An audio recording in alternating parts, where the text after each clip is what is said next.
Hello guys, कैसे हो आप लोग। तो ये मैं एक नई सीरीज स्टार्ट करने जा रहा हूँ जिसमें हम क्रैश कोर्स करेंगे सिंक्रोनस मशीन का।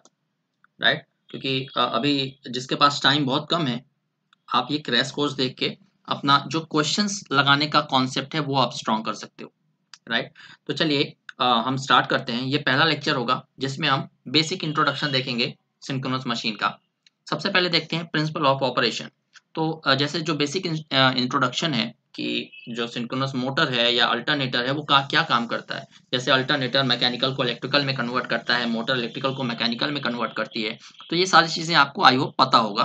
तो हम जो पॉइंट वाली बात है वहां से शुरू करते हैं ताकि हम ज़्यादा से ज़्यादा क्वेश्चन पे फोकस करना चाहते हैं यहाँ पे, क्योंकि ये क्रैश कोर्स है एक तरह से। तो पहला जो टॉपिक हम पढ़ने वाले हैं वो है प्रिंसिपल ऑफ ऑपरेशन। तो प्रिंसिपल ऑफ ऑपरेशन का मतलब है कि किस प्रिंसिपल पे जो अल्टरनेटर है वो बिहेव करता है। हम अभी अल्टरनेटर की बात कर रहे हैं, मतलब सिंक्रोनस जनरेटर की। तो ये क्वेश्चन बहुत फ्रिक्वेंटली पूछा जाता है किसी भी इंटरव्यू की अगर हम बात कर लें, या किसी भी वाइवा एग्जाम की बात कर लें जो आपके कॉलेजेस में होता है कि आप सिंक्रोनस अल्टरनेटर सिंक्रोनस जनरेटर का वर्किंग प्रिंसिपल बताइए। तो जो वर्किंग प्रिंसिपल है वो है Faraday's law of electromagnetic induction.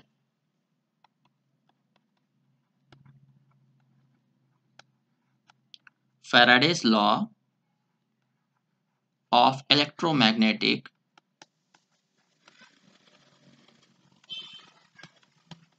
Induction. Faraday's law of electromagnetic induction क्या बोलता है कि जब कभी भी किसी भी कंडक्टर और फ्लक्स के बीच में रिलेटिव मोशन होता है, हमेशा कंडक्टर में ईएमएफ इंड्यूस होता है। फिर से सुन लीजिए एक बार। जब कभी भी फ्लक्स और कंडक्टर के बीच में रिलेटिव मोशन होता है, हमेशा कंडक्टर में क्या होता है, ईएमएफ इंड्यूस होता है। ये किसने बोला था? ये फैराडे ने बोला था, जिसे बोलते हैं Faraday law of electromagnetic induction. अगर आपको इसका जो स्टेटमेंट है वो लिखना है तो मैं आपको लिखवा देता हूं।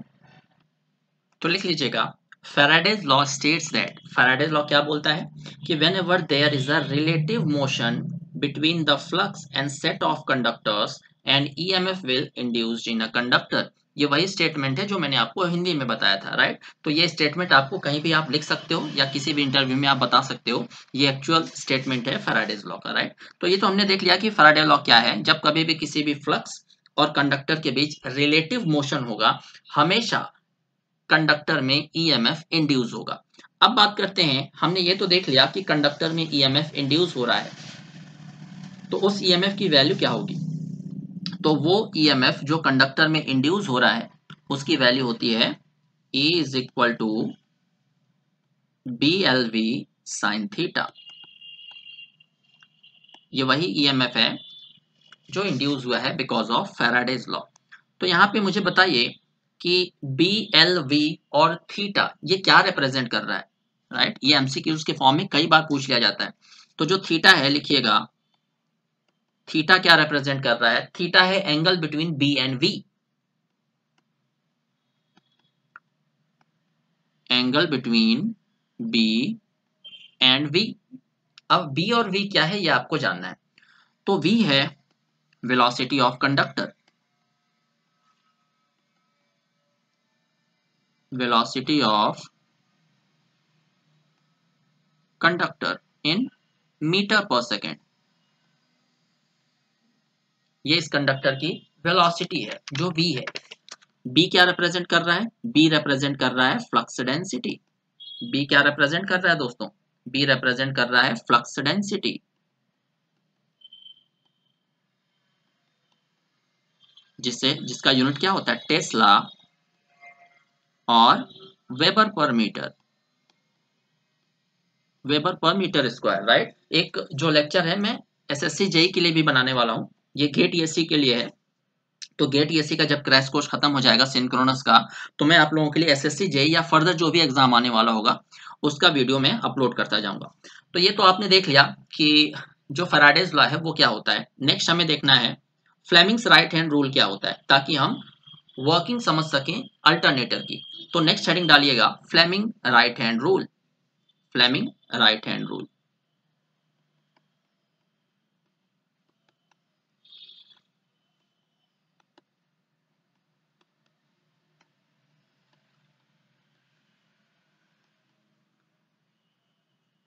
तो फ्लेमिंग राइट हैंड रूल हमें क्या बताता है, इससे हमें क्या फायदा है? अगर हम कुछ पढ़ रहे हैं तो उसका जरूर कुछ ना कुछ मीनिंग है। फ्लेमिंग राइट हैंड रूल हमें बताता है कि ये जो ईएमएफ इंड्यूस हुआ है उस कंडक्टर में बिकॉज ऑफ फैराडेज लॉ, उसका डायरेक्शन क्या है, या जो उसकी वजह से जो करंट फ्लो हो रही है उसका डायरेक्शन क्या है। तो the direction of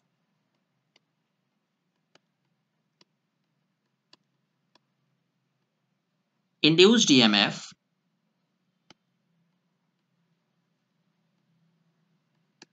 or current can be found by applying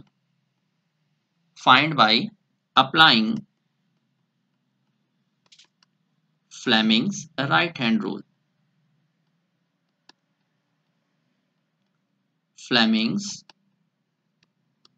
right hand rule. Fleming right hand rule को अप्लाई करके हम क्या पता कर सकते हैं कि जो कंडक्टर में ईएमएफ इंड्यूस हुआ है उसकी वजह से जो करंट फ्लो हो रही है उसकी डायरेक्शन क्या है, अंदर की तरफ है या बाहर की तरफ है। ये हम पता करते हैं फ्लेमिंग राइट हैंड रूल से। तो चलिए देखते हैं फ्लेमिंग राइट हैंड रूल को हम कैसे अप्लाई करेंगे। तो देखिए फ्लेमिंग राइट हैंड रूल को अप्लाई करने के लिए आपको 3 उंगलियों की जरूरत पड़ेगी। पहला है 4 फिंगर, दूसरा है थंब, तीसरा है centre finger.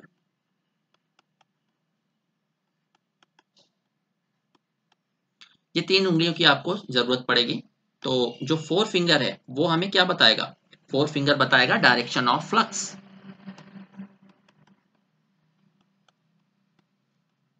Direction of flux और फील्ड। 4 फिंगर से हमें पता चलेगा कि जो फ्लक्स है उसकी डायरेक्शन क्या है। थंब हमें क्या बताएगा, थंब हमें बताएगा direction of motion of conductor. मैंने बताया था जो v है वो वेलोसिटी ऑफ कंडक्टर है। तो कंडक्टर मूव कर रहा होगा तभी तो उसकी वेलोसिटी है, राइट। तो किस डायरेक्शन में मूव कर रहा है कंडक्टर का, जो मोशन है वो किस डायरेक्शन में है वो हमें बताता है थंब। तो direction of motion of conductor, ये हमें बताता है थंब। अब बात करते हैं सेंटर फिंगर। सेंटर फिंगर क्या बताती है, डायरेक्शन ऑफ इंड्यूस्ड ईएमएफ और करंट। डायरेक्शन ऑफ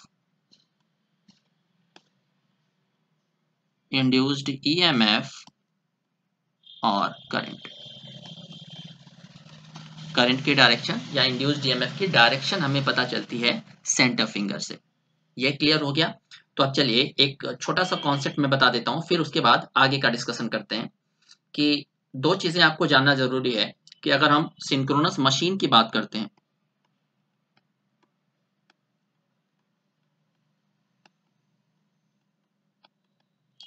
अगर हम सिंक्रोनस मशीन की बात करते हैं तो इसके 2 मेन पार्ट्स होते हैं। पहला होता है स्टेटर, दूसरा होता है रोटर। स्टेटर और रोटर आपको पता होगा कि स्टेटर जो स्टेशनरी रहता है और रोटर जो रोटेट करता है। तो जो स्टेशनरी पार्ट होता है सिंक्रोनस मशीन में उसे बोलते हैं आर्मेचर, और रोटर का जो स्टेशनरी पार्ट है उसे बोलते हैं फील्ड। क्यों हम स्टेटर को आर्मेचर बोलते हैं और रोटर को फील्ड बोलते हैं, क्योंकि स्टेटर में हम वाउंड करते हैं आर्मेचर वाइंडिंग और रोटर में हम वाउंड करते हैं फील्ड वाइंडिंग, राइट।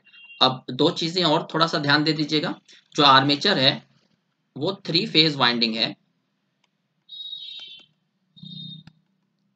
और उसमें हम अप्लाई कर रहे हैं 3 फेज सप्लाई,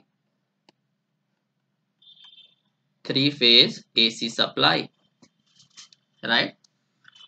रोटर, रोटर में हमेशा हम डीसी सप्लाई देते हैं, राइट। तो नॉर्मली हम क्या देख रहे हैं कि यहाँ पे हमें 2 तरह की सप्लाई देना पड़ रहा है, एक 3 फेज एसी सप्लाई आर्मेचर में और डीसी सप्लाई फील्ड में, राइट। ये क्लियर है। ये जो प्रोसेस है ये हम ज्यादातर देखते हैं डीसी सिंक्रोनस मोटर में।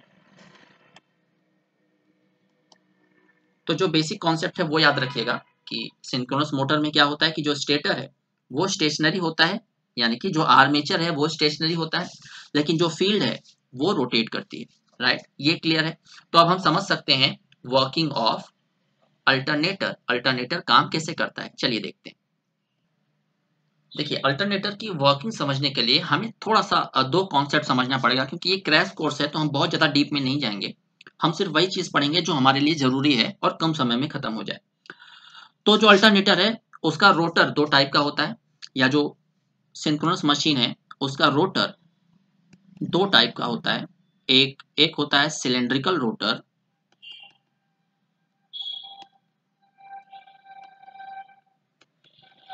दूसरा होता है salient pole rotor. Salient pole rotor.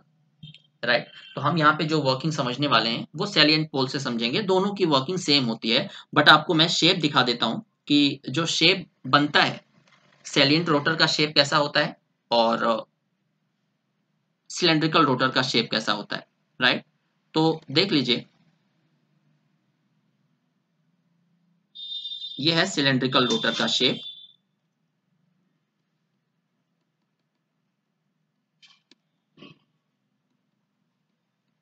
Cylindrical rotor बिल्कुल सर्कल टाइप का दिखता है अगर सामने से देखो। और दूसरी जगह अगर हमें सैलिएंट पोल को देखना हो तो सैलिएंट पोल कुछ इस तरह से दिखता है।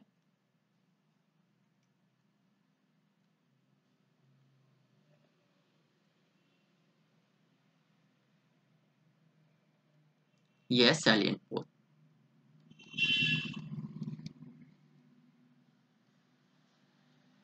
राइट, तो जब कभी भी मैं डिटेल कोर्स बनाऊंगा तो उसमें सिलेंड्रिकल रोटर की वर्किंग भी मैं शो करूंगा और सैलिएंट पोल की भी वर्किंग शो करूंगा। बट सबसे पहले यहाँ पे हम देखते हैं सैलिएंट पोल अल्टरनेटर की वर्किंग। राइट, तो चलिए वर्किंग समझते हैं। तो ये जो सबसे पहला आप स्ट्रक्चर देख रहे हैं इसे हम बोलते हैं आर्मेचर। इसी को हम बोलते हैं ये हमारा आर्मेचर है, या इसे हम स्टेटर भी बोलते हैं। अब हम बना लेते हैं अपना रोटर। तो रोटर कैसा दिखता है, मैंने आपको बताया था हम सैलिएंट पोल की बात करने वाले हैं। तो सैलिएंट पोल का रोटर कुछ इस तरह से दिखता है।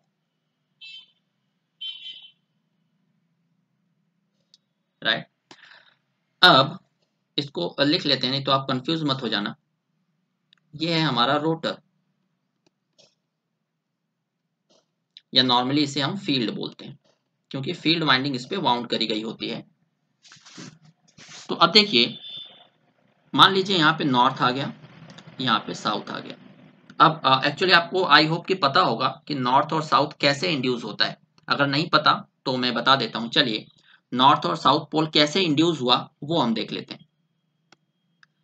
तो मान लीजिए ये है हमारा रोटर, हमें इस पे नॉर्थ और साउथ पोल को इंड्यूस कराना है।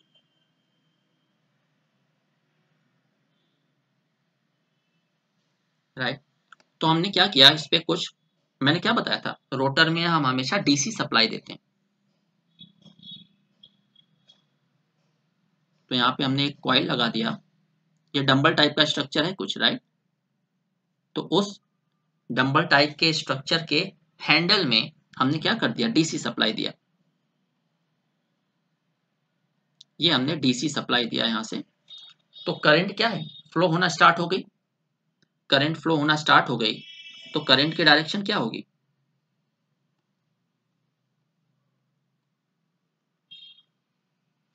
यही होगी करंट की डायरेक्शन।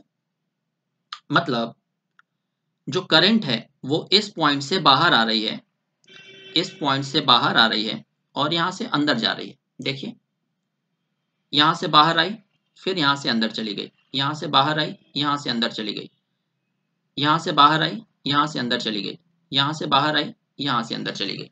राइट, तो इसी स्ट्रक्चर को अगर हम थोड़ा सा और सिंप्लीफाइड करके बनाएं तो ये पोल है,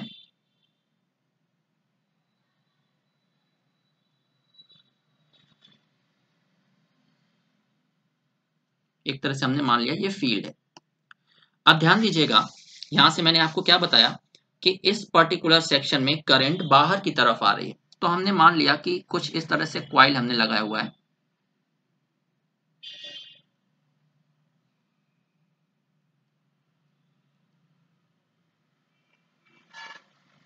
ये हमने कॉइल को वाउंड किया हुआ है। अब इस पर्टिकुलर हिस्से से मैंने क्या बोला कि करंट बाहर की तरफ आ रही है। तो जब भी करंट बाहर की तरफ आती है हम उसे डॉट से रिप्रेजेंट करते हैं। तो यहां से करंट बाहर की तरफ आ रही है तो यहां यहां हमने डॉट लगा दिया, और दूसरे हिस्से में करंट अंदर जा रही है। चेक करिए वाइंडिंग को, हमने यहाँ पे कॉइल को हटा दिया है, सिर्फ डॉट और क्रॉस से रिप्रेजेंट कर रहे हैं। तो ये हो गया क्रॉस, ये हो गया क्रॉस, ये हो गया क्रॉस, ये क्रॉस हो गया। मतलब करंट यहां से इनवर्ड्स जा रही है और यहां से घूम के क्या आ रही है, आउटवर्ड्स।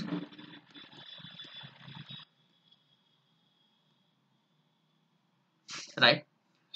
तो अगर आप अपनी सारी फिंगर्स को, आप अपनी सारी फिंगर्स को कर्ल करो कुछ इस डायरेक्शन में,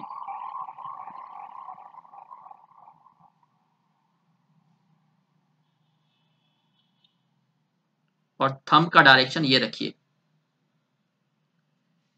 राइट, करंट यहां से अंदर जा रही है, यहां से बाहर आ रही है घूम के, तो थंब का डायरेक्शन ऊपर की तरफ आ रहा है। ये क्लियर हुआ? थंब का डायरेक्शन आपका ऊपर की तरफ आ रहा है अगर आप मुट्ठी बंद करते हो तो। इसका मतलब जो फ्लक्स है वो ऊपर की तरफ है, ये फ्लक्स जो है वो ऊपर की तरफ है। चलिए अब एक मैग्नेट का एग्जांपल लेते हैं। मान लीजिए ये मैग्नेट है,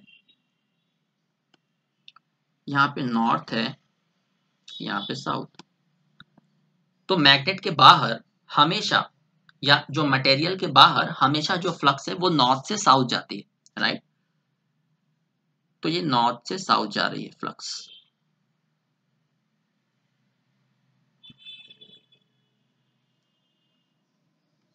बट आपने एक चीज देखी होगी कि मटेरियल के अंदर जो फ्लक्स है वो साउथ से नॉर्थ जाती है। राइट, तो ये एक तरह से मैग्नेटिक मटेरियल की तरह एक्ट कर रहा है। जो हमारा डंबल शेप का रोटर है वो मैग्नेटिक मटेरियल की तरह एक्ट कर रहा है। मैग्नेटिक मटेरियल में फ्लक्स हमेशा साउथ से नॉर्थ जाती है, ये मैंने आपको फिगर में दिखाया अभी।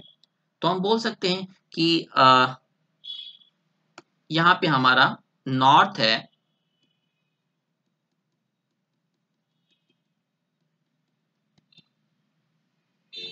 और यहाँ पे हमारा साउथ है। राइट, तो कुछ ये प्रोसेस अपना के हमने यहाँ पे नॉर्थ और यहाँ पे साउथ इंड्यूस करा लिया। राइट, पहला स्टेप तो हमारा हो गया कि जो फील्ड है उसमें पोल्स कैसे बनते हैं, तो ये मैंने आपको दिखा दिया कि फील्ड में पोल्स कैसे बनते हैं। दूसरा स्टेप, हमें आर्मेचर में वाइंडिंग को वाउंड करना है। सही बात है, आर्मेचर में हमें वाइंडिंग को वाउंड करना है। तो मैंने आपको क्या बताया था कि आर्मेचर में हमेशा 3 फेज वाइंडिंग वाउंड करी जाती है। देखिए, हमेशा 3 फेज वाइंडिंग वाउंड करी जाती है। तो चलिए मैं आपको बता देता हूं कि आर्मेचर में कैसे वाइंडिंग वाउंड करी जाती है। राइट, चलिए तो एक चीज याद रखिए आप, जैसे मैंने ये अभी स्टेटर बना दिया, अब हम स्टेटर में या आर्मेचर में वाइंडिंग को वाउंड करने जा रहे हैं। यह स्टेटर, और मान लीजिए ये है आपका एक स्लॉट, ये है आपका दूसरा स्लॉट, दोनों ऑपोजिट डायरेक्शन में है। तो एक बात हमेशा याद रखिएगा कि टू वाउंड वन वाइंडिंग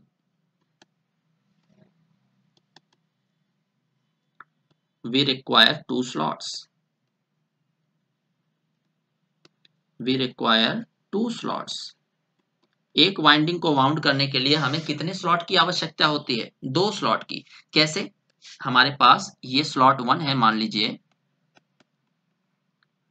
ये है स्लॉट 2। अब हमें एक वाइंडिंग को वाउंड करना है। कैसे करेंगे इस वाइंडिंग को वाउंड? आप एक धागा जैसा कुछ लीजिए, इमेजिन करिए कि आपके पास एक धागा है, आपने यहां से लपेटना शुरू किया, पहले स्लॉट से दूसरे स्लॉट तक, फिर पहले स्लॉट से दूसरे स्लॉट तक, फिर पहले स्लॉट से दूसरे स्लॉट तक कुछ इस तरह से हमने उस धागे को लपेट दिया दोनों स्लॉट्स में। तो ये क्या हो गई हमारी एक वाइंडिंग, ये हमने एक वाइंडिंग बना ली। अब मैंने आपको बताया था कि हमें स्टेटर में 3 फेज वाइंडिंग की जरूरत होती है, हमें स्टेटर में 3 फेज वाइंडिंग की जरूरत होती है, राइट। तो मान लीजिए ये ए फेज की वाइंडिंग है, हमारे पास 3 फेज की जरूरत होगी, ए बी और सी। तो ये ए फेज की वाइंडिंग है, तो यहाँ पे ए मान लीजिए, यहाँ पे मान लीजिए ए डैश। अब मैंने आपको बताया था कि अगर आप 3 फेज वाइंडिंग वाउंड कर रहे हो तो आपको हमेशा उन वाइंडिंग के बीच का जो एंगल है वो 120 डिग्री रखना होगा। तो अगर हमने फेज ए की वाइंडिंग को तो वाउंड कर लिया, ये लाल कलर की आपको दिख रही है। अब अगर फेज बी की वाइंडिंग को वाउंड करना है तो ए के रेस्पेक्ट में जो बी है वो 120 डिग्री लैग करना चाहिए। तो ए का ये एक्सिस है तो बी का एक्सिस यहां कहीं होना चाहिए। तो यहां पे एक स्लॉट बना दीजिए, यहां पे एक स्लॉट बना दीजिए, दोनों स्लॉट में वाइंडिंग को वाउंड कर दीजिए। तो यहां से धागा लीजिए एक, ये दोनों वाइंडिंग्स में आपने, इन दोनों स्लॉट्स में आपने वाइंडिंग को वाउंड कर दिया। तो ये आपकी फेज बी की वाइंडिंग हो गई, ये आपकी फेज बी की वाइंडिंग हो गई। समझ में आ रहा है? ये है फेज बी वाइंडिंग, और जो रेड कलर वाली है वो क्या है? फेज ए वाइंडिंग,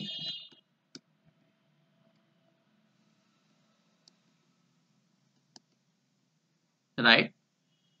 तो सिमिलरली अगर हमें फेज सी वाइंडिंग बनानी हो, तो सी फेज की वाइंडिंग बनानी हो तो कैसे बनाएंगे? मैंने आपको क्या बताया था कि ए जो है वो बी से 120 डिग्री क्या करना चाहिए? लीड करना चाहिए।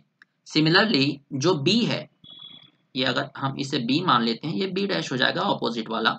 तो जो बी है वो सी से 120 डिग्री लीड करना चाहिए। तो सी हमारा कुछ यहां बनना चाहिए, ये देखिए 120 डिग्री। तो यहाँ पे एक स्लॉट बना दीजिए, जस्ट अपोजिट इसके दूसरा स्लॉट, क्योंकि हर कॉइल को माउंट करने के लिए 2 स्लॉट की आवश्यकता होती है, याद रखिएगा। तो एक धागा लीजिए और ये लपेटना शुरू कर दीजिए। ये ब्लैक कलर की जो वाइंडिंग है ये आपकी कहलाएगी सी फेज की वाइंडिंग, ये आपकी कहलाएगी फेज सी वाइंडिंग, राइट। तो ये सी कंडक्टर अगर हम इसे रिप्रेजेंट कर रहे हैं तो ऑपोजिट वाला सी डैश हो जाएगा। ये क्लियर हुआ कि हम एक्चुअल में वाइंडिंग को कैसे वाउंड करते हैं। अब ध्यान दीजिएगा, एक चीज और ध्यान दे दीजिए कि जब हम एक्चुअल वर्किंग पढ़ेंगे, जब हम एक्चुअल वर्किंग पढ़ेंगे अल्टरनेटर की, तो वहां पे कुछ इस तरह से हम शो करेंगे। ये इतनी ज्यादा कॉम्प्लिकेटेड वाइंडिंग हम शो नहीं करेंगे, हम कुछ इस तरह से शो करेंगे। मैं आपको दिखा देता हूं। अगर ये स्टेटर है हमारा,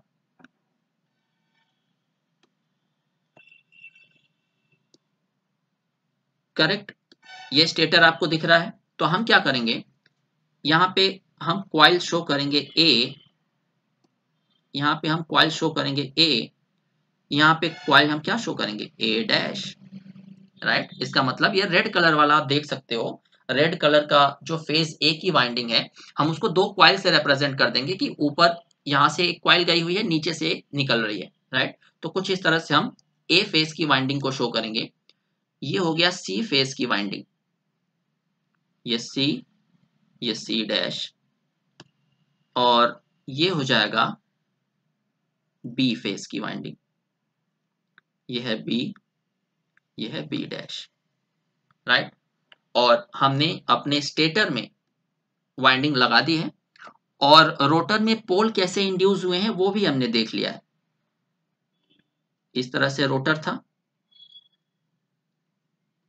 तो इसमें पोल कैसे इंड्यूस हुए थे याद करिए। यहाँ पे नॉर्थ कैसे आया था, यहाँ पे साउथ कैसे आया था, ये हमने समझ लिया था कि नॉर्थ और साउथ हमने कैसे ले आए। अब हम क्या करेंगे, क्योंकि ये जनरेटर की वर्किंग हम देखने वाले हैं, हम जनरेटर की वर्किंग देखने वाले हैं, तो आपने देखा होगा कि जनरेटर के ऑपरेशन के लिए हमेशा एक प्राइम मूवर की जरूरत पड़ती है जो जनरेटर को घुमाता है। तो सिमिलरली हम यहाँ भी एक प्राइम मूवर लगाएंगे। अब क्योंकि ये हमारा रोटर है, रेड कलर वाला हमारा रोटर है, तो इस रोटर को हम क्लॉकवाइज रोटेट कराएंगे with the help of prime mover. और हम वर्किंग देखेंगे कि कैसे हम इस रोटर को अगर क्लॉकवाइज रोटेट करा रहे हैं तो ये ए सी डैश बी डैश ए डैश सी और बी डैश इनमें कैसे ईएमएफ इंड्यूस हो रहा है। जनरेटर का काम क्या होता है, ईएमएफ को इंड्यूस कराना, और वही हम देखेंगे कि कैसे ईएमएफ इंड्यूस करा रहे हैं। तो जो बेसिक था वो तो हमने देख लिया कि आर्मेचर की वाइंडिंग को कैसे हमने वाउंड किया, फील्ड में पोल्स कैसे नॉर्थ और साउथ कैसे इंड्यूस कराया, राइट। अब वर्किंग हम देखेंगे नेक्स्ट वीडियो में, बट उससे पहले एक और चीज मैं आपको बताना चाहता हूँ। एक छोटा सा डिफरेंस है, आई होप आप लोगों को पता होगा कि बहुत लोग कंफ्यूज रहते हैं कि टर्न्स, क्वाइल्स, वाइंडिंग इन सारी चीजों में, right.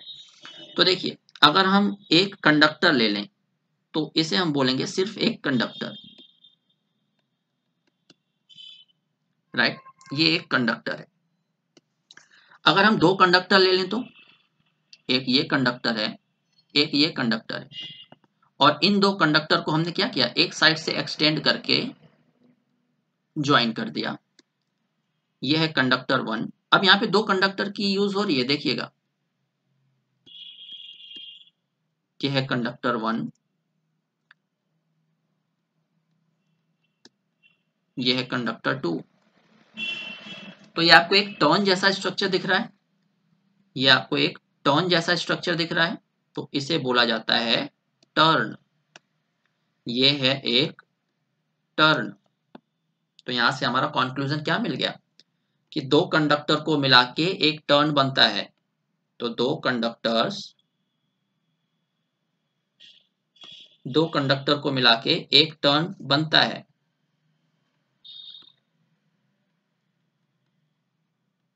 Two conductors make one turn. चलिए, अब हम एक टर्न से क्वाइल कैसे बनाते हैं वो देखिएगा। ये एक टर्न है, ये हमने छोटा सा ले लिया है, ये एक टर्न है, इस पे हमने सेम एक और टर्न लगा दिया, फिर एक और टर्न लगा दिया, फिर एक और टर्न लगा दिया, तो फिर एक और टर्न लगा दिया। तो ये आपको क्या मिल गई, एक क्वाइल, राइट। तो हमें यहां से क्या पता चला कि अगर बहुत सारी क्वाइल्स को यूज करें, सॉरी बहुत सारे टर्न्स को अगर हम यूज करें तो हमें एक क्वाइल मिलती है, right. Number of coils make one, sorry number of turns make one coil, right. बहुत सारे टर्न्स को मिला के मेक वन क्वाइल। चलिए, अब इसी क्वाइल से अगर हमें वाइंडिंग बनाना हो तो क्या करेंगे, हम क्या करेंगे, बहुत सारी क्वाइल्स को लेके एक साथ कनेक्ट कर देंगे। ये एक क्वाइल हो गई, इसमें हमने दूसरी क्वाइल लगा दिया, इसमें हमने तीसरी क्वाइल लगा दिया, इसमें हमने एक और क्वाइल लगा दिया। तो ये जो स्ट्रक्चर है पूरा क्या बन गया, ये बन गया वाइंडिंग। तो कंक्लूजन क्या निकला कि बहुत सारे क्वाइल्स को मिला के एक वाइंडिंग बनती है। Number of coils make one winding.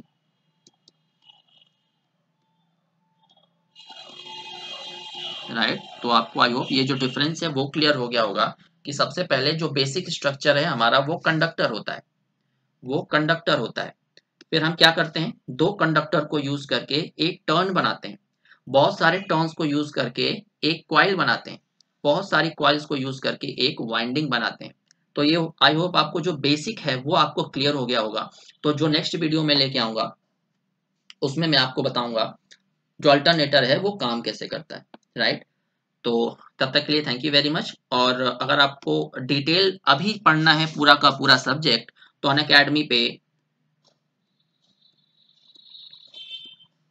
Unacademy plus पे मैं 3 सब्जेक्ट पढ़ा रहा हूँ, machine, power system network, right. तो इसे आप अटेंड कर सकते हो। और अगर आप हमारा टेलीग्राम ग्रुप ज्वाइन करना चाहते हो तो